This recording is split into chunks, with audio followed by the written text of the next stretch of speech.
Ya cerita, ya berita. John Darmawan, ini teman saya ini. Halo bro, salam Gimana? kita gini sekarang. Iya. Ini salam protokol Salam kesehatan. corona. Salam corona. Kalau KPU, teman-teman sekarang salamnya selalu Salam tangguh lah. salam apa namanya ini kalau di KPU? Salam tangguh dia. Salam tangguh. Tapi karena kita nggak boleh jabat tangan, karenanya siku, Oh, gitu kan. gitu. Ya, penyesuaian lah. Penyesuaian di ya. New era kita ini. Memang KPU itu kalau kita lihat sangat hati-hati ya soal protokol kesehatan ya, karena itu apa namanya? Jadi seakan-akan sekarang jadi marwahnya KPU nih sekarang. Ya. Tagline-nya sehat gitu. Tagline-nya sehat karena kita melibatkan orang banyak, jadi kita menguatkan posisi dan proses menyadarkan diri sendiri bahwa diawali dari kita semua akan terdampak untuk hidup sehat juga. Dalam artian ada protokol-protokol yang secara ketat kita atur. Nanti di dalam proses kepemiluan, karena ini proses pemilu yang lain daripada yang lain kan gitu. Di saat pandemi akhirnya ada proses perkembangan baru yang kita coba sampaikan kepada masyarakat agar proses pemilu, proses demokrasi walaupun di saat pandemi tetap berjalan juga. Iya.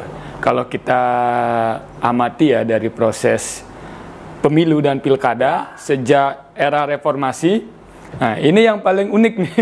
Paling unik dan pertama kali dalam sejarah kita melaksanakan proses. Kalau sebelumnya kan dalam proses revolusi pernah ya kan, yang melibatkan ya pertumpahan darah. Kalau sekarang kan musuh saya ngenah nih kalau masalahnya kan gitu, musuh saya ngenah kan lawan, gitu kan. Ya sudah, kayak caranya raga ge proteksi nih gitu. Itu dia. Emang KPU yakin misalnya pilkada ini akan berhasil dari sisi terjaganya demokrasi, selamatnya kesehatan masyarakat. Bagaimana cara memberikan keyakinan tuh? Satu, kalau kita bicara menjaga demokrasi, ini kan rutinitas 5 tahunan yang harus kita lakukan sesuai dengan undang-undang bahwa dilaksanakan di tahun 2020 ini. Ini proses demokrasi yang harus tetap kita jaga secara rutinitas berkala. Terus bagaimana memberikan keyakinan kepada masyarakat di saat pandemi ini yang menjadi proses perbedaannya. Ini kan? sekarang tantangannya. Tantangannya ada di situ. Akhirnya mau nggak mau ketika proses demokrasi itu harus dijalankan, triknya apa? Ini yang kita. Akhirnya KPU RI dalam hal ini ada 9 hal baru di TPS yang kita buat dalam artian penyelenggaranya siap dalam hal menjaga kesehatan. Pemilihnya juga siap dalam hal kesehatan, yakin dalam proses itu, akhirnya jumlah TPS pemilihnya kita kurangi. Oh, itu salah satu cara. Ya, dari 800. Biasanya berapa? 800. Sekarang jadi 500. Seperti pemilu ya? Pemilu legislatif, cuma lebih 100 kemarin. Lebih 100 ya? Lebih ya, kalau kemarin kan legislatif kemarin serentak 400. Sekarang kita 500. Karena juga surat suaranya kan sedikit cuma satu saja. Terus yang kedua bahwa penyelenggaranya sehat. Itu yang dijamin jaminan mutu itu. Jaminan mutu. Harus. Sekarang menjadi KPPS dan menjadi calon wali kota atau bupati hampir samalah syarat kesehatannya. Salah satunya yang wajib. Yang wajib mungkin rapid. Ya kan? Yang satu kita kalau swab mahal, rapid dulu. Kalau nggak rapid minimal ada surat keterangan dari dokter yang menyatakan yang bersangkutan bebas influenza. Itu salah satu syarat tambahan di pemeriksaan kesehatan. Betul. Oleh ID. Oleh ID. Itu. Terus yang kedua, lokasi TPS nih. Ini kita disinfektan secara berkala. Ya, jadi sekarang pagi TPS kan mulai buka jam 7. Jam 7. Jam 6 kita semprot dulu. Nanti jam 9 kita semprot lagi. Asal jangan semprot surat suara. Nah, itu surat suara pun udah dalam kotak. Kita dalam kotak, kita plastiki lengkap. Semprot. Pagi, siang, menjelang. Kalau siang tuh pada saat jam berapa? Pada saat kondisional di TPS. Umpamanya ketika TPS pemilihnya sepi, kita semprot lagi. Terus yang kedua, pakunya. Paku ini menjadi, karena paku ini kan setiap orang pakai nih. Setiap paku. Nah, ini tetap kita disinfektan dalam proses itu. Terus yang atau diganti-ganti pakunya enggak? Pakunya tetap satu. Tapi kita sterilisasi terus. Oh, gitu. Terus pemilihnya. Pemilih diapain tuh pemilih? Pemilihnya ditembak. Ditembak dari depan. Jadi sebelum masuk ke TPS, pemilih datang, petugas keamanan akan yang melakukan siapa tuh? Petugas keamanan. KPPS atau petugas keamanan? Petugas keamanan. Ya, itu dicek dulu. Kalau dia di atas 37,3 standar Berapa? Minimal 37,3 derajat Celcius suhu tubuh, dia akan diarahkan menuju bilik khusus dalam satu areal TPS. Di dalam TPS. Di dalam TPS, tapi dia dipisahkan. Biliknya pisah. Biliknya pisah dan dia tidak melakukan proses antrean. Oh, tidak mengikuti alur ya. Mengikuti alur, langsung diarahkan, surat suaranya dikasih. Itu dia. Kalau 38, 39. 38, 39 itu dia. Kalau dia 37 di bawah, dia akan mengikuti prosedur yang seperti biasanya. Gitu. Terus prosesnya sarung tangan. Sarung tangan. Sarung tangan. Nah, tadi kan kaitannya dengan paku nih. Jadi paku itu karena memang harus kita sterilisasi, kan nggak mungkin ganti-ganti paku. Akhirnya pemilih yang kita berikan sarung tangan sekali pakai. Oh, setiap pemilih nanti dapat sarung tangan sekali pakai untuk masuk tes suhu, masuk daftar. Ketika memberikan di KPPS memberikan surat suara sekaligus memberikan sarung tangan untuk dipakai. Itu dia. Nanti setelah selesai dibuang. Itu sudah ada simulasinya. Nanti KPU RI sudah melakukan simulasi, nanti tanggal 28 akan melakukan simulasi lagi di Indramayu, dan kita di Bali juga rencana di 3 kabupaten akan melaksanakan simulasi itu. Yakin bahwa itu tidak membuat ribet bagi pemilih? Nah, dari sisi kacamata pemilih nih. Kalau buat ribet pemilih sebenarnya enggak ya. Satu kan gini, kita sudah terbiasa memakai masker. Ya kan? Terus jarak waktu untuk datang ke TPS yang dari pukul 7 sampai pukul 13, baru lagi modelnya kita akan bikin seperti undangan ten gitu loh. Gede Suwardana, Pak Dokter hadir di TPS jam 10 gitu kan. Karena jam 9 sudah banyak. Oh, diatur di C6. Di C6 surat untuk hadir ke TPS. Ya, itu hal yang baru berarti. Yang baru kan jam 10. Tetapi kalau gede umpamanya ndak bisa datang jam 10, datang jam 9, ndak apa-apa. Tetapi dihimbau untuk datang karena untuk kita mengurai proses menumpuknya orang di TPS. Jadi diatur waktu datang ke TPS-nya di surat pemberitahuan. Surat pemberitahuan. Tetapi datangnya boleh mengikuti waktu yang ditentukan, boleh lebih awal, boleh lebih belakang. Ya, begitu deh. Tergantung situasi. Yang penting harus hadir ke TPS. Itu salah satu upaya mengatur jumlah pemilih di TPS ya, supaya tidak menumpuk ya. Karena kan kita proses di pandemi ini kan kita mengurangi penumpukan orang dalam satu tempat di jam yang sama. Ini nggak terbayang ya tugas dan rumitnya nanti teman-teman penyelenggara. Selain kita hal teknis, kita juga memperhatikan proses protokol itu pasti. Wah, betul-betul. Ini harus tepuk salut nih kepada KPU kalau sukses nanti. Ya, mudah-mudahan melaksanakan pilkada ini. Dan jangan lupa satu yang ini wajib kita datang ke TPS menggunakan masker. Kalau kita sekarang ini kan jaga jarak nih sesuai dengan ketentuan 1 meter, sudah sanitizer juga. Pakai hand sanitizer dulu. Dan sudah kita tembak suhu tadi kan. Jadi nggak lewat 37 kan? Nggak lewat. Gede sehat, saya sehat. Oke lah. Salamnya juga begini kan? Ya, betul. Sudah. Pokoknya kayaknya nih perilaku sehari-hari teman-teman komisioner selalu waspada. Satu, waspada menyelenggarakan supaya taat prosedur, taat tahapan, kan, tidak melanggar regulasi. Sekarang juga harus taat kesehatan. Ini betul-betul kalau kita selaku masyarakat awam nggak akan terbayang nih kegiatan teman-teman penyelenggara. Tapi salut deh kalau bisa nanti melaksanakan. Ya, pokoknya akan tahun 2020 ini akan menjadi pilkada yang seru, hal baru. Ya, kalau kita di KPU mengharapkan ketika kita melaksanakan proses demokrasi di 2020 di saat pandemi ini tidak menyurutkan tingkat partisipasi pemilih. Tetapi ini menjadi tantangan dan inilah proses kami melawan COVID. Ya kan, kami lawan COVID dengan datang ke TPS. Kami tunjukkan demokrasi tetap kita jaga di saat pandemi, tetapi dengan standar protokol yang ada. Gitu ya. Kalau analisanya John nih, kekhawatiran pemilih atau bayangan pemilih terhadap pilkada ini nanti seperti apa? Dari bayangan yang sudah, paling teman-teman sudah menganalisa nih, nanti titik krusial di sini, kemudian pemilih itu bayangannya bedanya tuh di sini dan antisipasinya seperti apa gitu. Kalau saya sih sebenarnya pemilih kalau dikaitkan dengan pandemi ya, sebenarnya pemilih sudah nggak takut lagi dengan proses pandemi ini. Kita sudah berjalan dari bulan Maret, grafiknya naik turun, ya kan, akhirnya pemilih menjadi hal biasa. Kita lihat saja di jalan sekarang kan, walaupun grafiknya naik sekarang tetap jalanan tambah ramai. Gitu. Yang saya takutkan adalah tanggal 9 Desember 2020 pemilih nggak datang ke TPS tetapi datang ke kebun raya Bedugul. Itu aja yang saya takutkan. Mereka malah liburan gitu deh.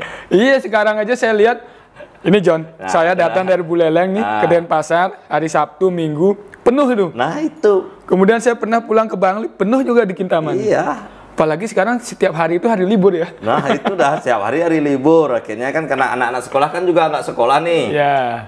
Karena masih mereka belajar dari rumah. Terus tanggal 9 Desember dia kan pasti diliburkan. Hari pemilu dilaksanakan pada hari libur atau hari yang diliburkan. Mereka memanfaatkan waktu itu malah untuk liburan. Makanya kami di KPU Bali ada cara. Kami akan meminta atau bersurat kepada gubernur agar gubernur menutup tempat liburan, tempat rekreasi sampai pukul 13.00. Ya. Jadi tempat rekreasi itu boleh buka setelah pukul 13.00. Nah, jangan harap nanti bisa jalan-jalan ke Bedugul. Ya itu yang sebenarnya yang jadi khawatirnya kita itu bukan pandeminya sebenarnya. Nah, itu sebagai salah satu cara untuk ini ya, mengajak pemilih untuk datang ke TPS ya. Setidaknya kalau memang mau liburan, mau jalan-jalan datang dulu ke TPS, terus waktunya panjang nih. Bisa mengatur. Kalau memang mau berangkatnya jam 9, jam 8 ke TPS dulu. Nanti kan itu juga bisa dipakai sarana. Saya liburan, tetapi saya sudah mencoblos, ditunjukkan dengan selfie, kan keren itu sebenarnya. Kalau bisa datang ke Bedugul, kebun raya, tempat hiburan harus menunjukkan jari dulu. Kalau menunjukkan jari nanti dapat diskon. Dapat diskon. Ya kan, diskon 50%. Bagus itu. Iya, gitu kan itu kerja. Sponsornya KPU tuh. Ya nanti kita cobalah dengan pemerintah. Kita kayak perlu kesadaran nih, G2G kesadaran untuk bisa meningkatkan partisipasi pemilih. Ya, tapi perlu reward juga kan buat pemilih. Hal-hal seperti itu penting juga kan. Ya, nanti di beberapa kabupaten yang melaksanakan pilkada juga mereka melaksanakan kayak kompetisi jumlah tingkat kehadiran per TPS. Nanti ikut dikompetisikan, yang tertinggi mungkin ya kalau di daerah di Jawa dapat kambing, ya kan? Kalau di sini babi gulung. Ada babi genyok. Ya, itu mungkin saja ya kan. Mereka dapatnya kan gitu. Nah, ini kembali lagi ke hari H nih. Kita bicara hari H di teknis, karena bayangan kalau saya aja berpikir hari H ini kayak gimana gitu kan. Ya. Bagaimana kalau pemilih itu punya hak pilih, dapat surat pemberitahuan, sakitnya satu, antisipasi kalau dia sakit COVID gimana? Kalau dia sakit di luar COVID bagaimana penanganannya buat pemilih? Jadi satu pemilih yang sakit umpamanya, kalau dia ada di rumah sakit rujukan, dia akan dikunjungi oleh KPPS dari TPS yang terdekat. Jadi kan ada proses pemberitahuan nih. Kalau sekarang kan metodenya kalau sambil minum saya juga boleh ya. Ayo biar santai lah kan. Nah, kasih gede kopinya, pahit sekali. Oke, lanjut. Kalau yang sakit COVID bagaimana? Yang sakit COVID, kalau dia isolasi, isolasi mandiri, dalam artian kan isolasi mandiri, satu surat pemberitahuan akan tetap kita sampaikan kepada yang bersangkutan. Toh juga ada bilik khusus yang memang kita siapkan. Kan kita punya data nih. Ketika proses pembagian C6, oh ini. Mungkin waktunya akan kita kondisikan. Ketika jam sepi TPS itu jam berapa sih? Ya kan? Jam sepi TPS jam berapa? Nanti biliknya juga kita akan arahkan ke bilik khusus tersebut. Satu, kita tetap menjaga hak pilih seseorang, tidak boleh kita hilangkan. Nah, sekarang bagaimana mereka bisa hadir? Nah, itu kondisional yang ada pada hari H nantinya. Itu dia. Berarti yang dinyatakan positif COVID tapi dia punya hak pilih, tetap dilayani. Tetap dilayani dengan, berarti KPPS yang keliling itu juga pakai pakaian asmat juga ya? Di daerah tertentu kemungkinan ya, dalam artian ketika proses kita PPDP kemarin kita tidak pakai hazmat, tetapi dengan standar APD yang kita yang jelas mereka pakai masker, pakai face shield, pelindung wajah, kan? Mereka pakai sarung tangan, dan juga mereka bawa sanitizer. Begitu juga nanti di TPS kita akan siapkan hal-hal seperti itu yang ketatlah dalam protokolnya ini. Nanti ketika ada pemilih umpamanya yang memang positif atau dalam proses karantina setelah dinyatakan positif, nah ini pemberlakuannya juga akan khusus karena juga biliknya khusus. Biliknya khusus. Oke. Ya, saya yakin sih karena kita sama-sama penyelenggara, kan sudah teman-teman KPU tuh hal-hal detail itu selalu diperhatikan. Harus. Dan sangat pengalaman di bidang itu kan. Jadi sebelum mengeluarkan kebijakan misalnya soal di TPS, saya yakin pasti sudah ada simulasi. Nah, proses kita dalam proses PKPU terkait hal teknisnya ini bolak-balik nih kan. Karena satu, PKPU ini tidak hanya diatur sendiri oleh KPU sekarang, tetapi dia harus dikonsultasikan dengan Komisi 2 DPR RI berdasarkan masukan dari Kementerian Kesehatan, dari Satgas COVID-19, itu semua masuk. Jadi akhirnya apa yang menjadi regulasi pelaksanaan proses pemilu itu atas masukan dari lembaga-lembaga yang berwenang dalam hal ini. Ketika kita menunjukkan proses pemilu saja yang kemarin yang sempat kita tunda ini kan, ketika BNPB sudah mengizinkan proses ini, akhirnya kita keluarkan itu, gitu dia. Oke, ngomong tunda nih, ada kemungkinan ditunda? Undang-undang memungkinkan memberikan clue bahwa jika memang pada suatu posisi pandemi yang di suatu daerah memang akhirnya bukan merah lagi ya, hitam semuanya. Akhirnya di daerah tertentu bisa dilakukan proses penundaan. Misalnya nih, Bali, ada 6 kabupaten kota. Misalnya satu wilayah zona hitam nih. Ya. Apakah bisa satu wilayah saja yang ditunda, sedangkan 5 lainnya jalan? Bisa saja, dalam artian bisa saja. Nanti kan rekomendasinya ada dari bawah. Dari bawah naik ke atas langsung diputuskan atas proses penundaan. Karena seperti kejadian bencana alam umpamanya. Bencana alam kan ada proses, nanti ada proses pemilu susulannya. Pemilu susulan namanya ya. Pemilu susulannya kapan? Sekarang kita akan memperhatikan memang kondisi yang benar-benar ada, dan ini juga keputusannya bukan keputusan sepihak. Nanti ada yang seperti tadi saya sampaikan, ada lembaga-lembaga lain yang kita minta berikan masukan. Akhirnya kita bisa mengambil keputusan apa yang terbaik untuk kita semua. Gitu, mantap nih. Jadi jangan cemas lah masyarakat nanti kalau datang ke TPS, KPU sudah memperhitungkan secara matang. Ya, betul. Datang ke TPS dengan penuh keyakinan, pulangnya dengan selamat. Gitu. Ya, itu yang pokoknya intinya kita sehat. Sehat. Ya kan, makanya mulai dari sekarang kami mewajibkan seluruh penyelenggara berbadan sehat, olahraga, bahkan setiap seminggu 3 kali itu kita jemur lah mereka.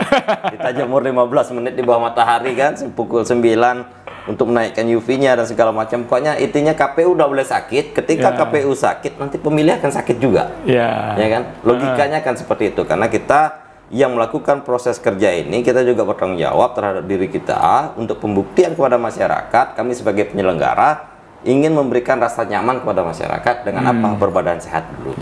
Itu dia. Wah. Kalau John ini saya lihat tiap pagi dia yoga. Saya begini terus ya. Namaste. Saya lihat di IG tuh, wah kalau John emang divisi sosialisasi ya harus jadi ini kan, mensosialisasikan pola hidup sehat. 6 kilo loh. Iya. Turun 6 kilo saya gara-gara yoga itu. Gara-gara yoga. Ya, tapi setidaknya badan lebih sehat lah. Lebih glowing kan, walaupun ada jerawat sekarang. Kalau dulu ketua KPU Denpasar mumetnya beda. ini efek habis rambut ini karena ketua Denpasar ini. Memang ya, saya sama John tuh sama-sama di penyelenggara, saya ketua KPU Buleleng, John ketua KPU Denpasar, pasti paham lah. Tensi menjadi seorang ketua dan anggota itu berbeda ya. Berbeda, dan memang hal teknis kan kita di kabupaten waktu itu. Tapi kita di provinsi, kami di provinsi sekarang. Tapi tetap provinsi berat juga ya? Berat juga karena secara tanggung jawab strategis dan proses memberikan masukan, memberikan arahan. Karena tugas kami kan ada tugas tambahan, supervisi dan monitoring. Kami ingin memastikan semua kabupaten kota yang ada di Bali berjalan sesuai dengan tracknya, sesuai dengan regulasi yang ada. Ada yang melenceng sedikit ya sudah, gitu kan, kita omelin, kita peringatkan. Itu dalam proses mengingatkan saja. Oke, wah ini jadi kita selaku pemilih dapat gambaran bahwa KPU betul-betul serius melaksanakan sangat-sangat serius. Sangat-sangat serius. Tadi demikian obrolan sangat seru dengan sahabat saya, John. Kita akhiri sampai di sini. Sampai jumpa di bincang santai berikutnya. Salam. Sehat.